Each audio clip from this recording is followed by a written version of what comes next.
emoji. It says Buddha. This one I don't know. Kovan,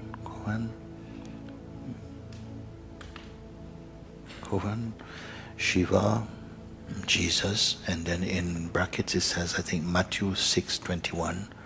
All speak of the light, as does Ramana Maharshi. They describe it as self-effulgent. Can these be enlightenment? Can there be enlightenment without light? What does the third eye see? Love and respect. I don't know if it says Tim. I'm not sure if it is what. Okay. Buddha, Kovan. Am I saying something like we know? Shiva, Jesus, in Matthew 6:21, all speaks of the light, as does Ramana Maharshi. He describes it as self-effulgent. Can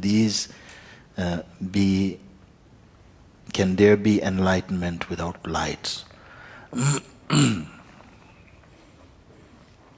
If enlightenment, we are using this term, enlightenment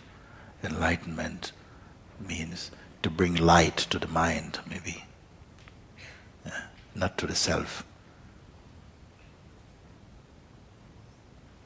Because even the term guru, it means the remover of darkness, which here means ignorance, not the giver of light even. But let's speak about this light, Does the self need to be enlightened? Cannot be. It gives light to consciousness and the mind. But it itself is the source of light. But light is also a phenomenon. Light is also perceived.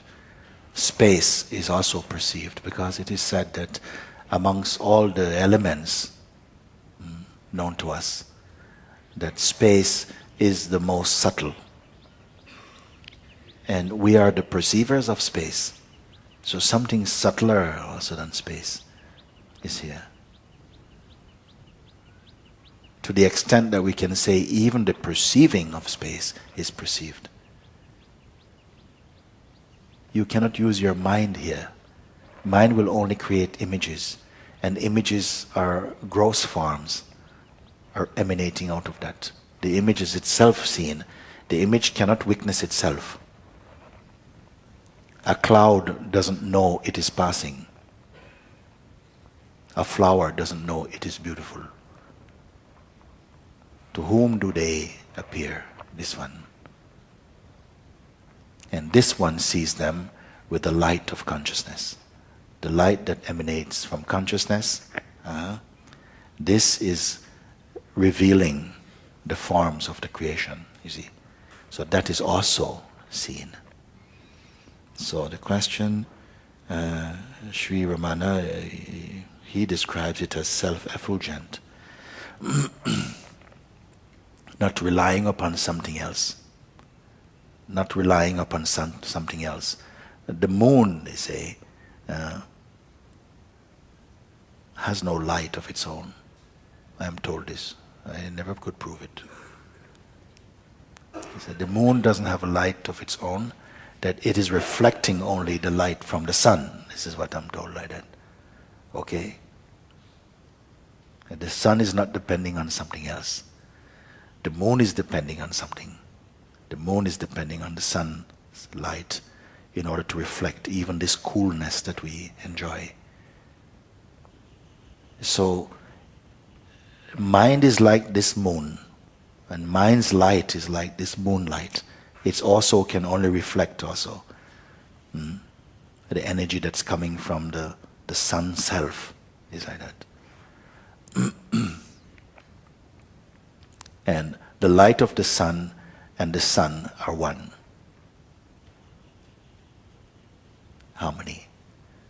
Like the fragrance of a flower and the flower, they are one. Not two separate things. They're like one. but the smell can come, the flower can come. And this one is saying that which is self-effulgent. I don't think self-effulgent. I'm not sure about this term effulgent. Somebody can help me. Effulgent means self-radiating. Self-radiating.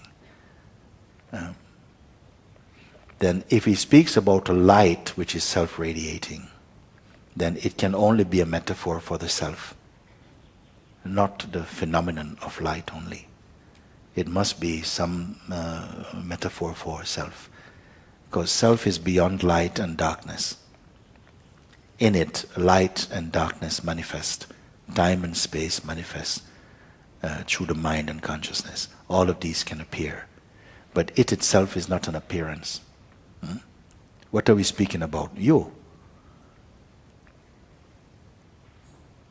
It's not some abstract principle somewhere behind here. That's also an idea. And when you keep on looking and seeing, but everything that has form depends upon a formless seer of them somehow. All of them report back, as far back as the attention can follow. It evolves into emptiness. Everything is coming back to emptiness. You have to prove this for yourself. This is why I don't say it's a teaching. It's pointing. Look.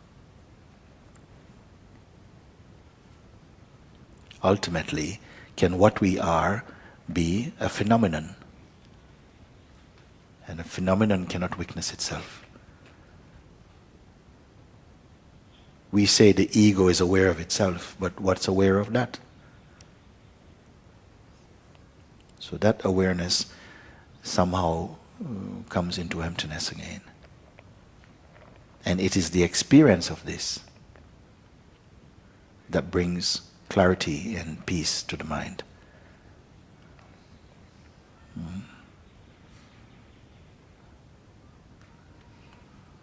What does the third eye see? First, the second eye and the first eye, then they are seeing only things.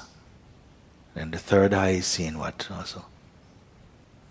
They call eye of intuition. What is that one seeing? Its light is understanding.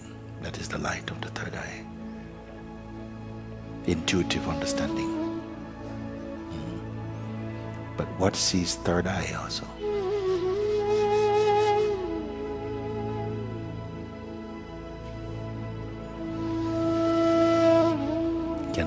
Can the seer of the third eye be seen? And by whom? All these questions, they can be solved here.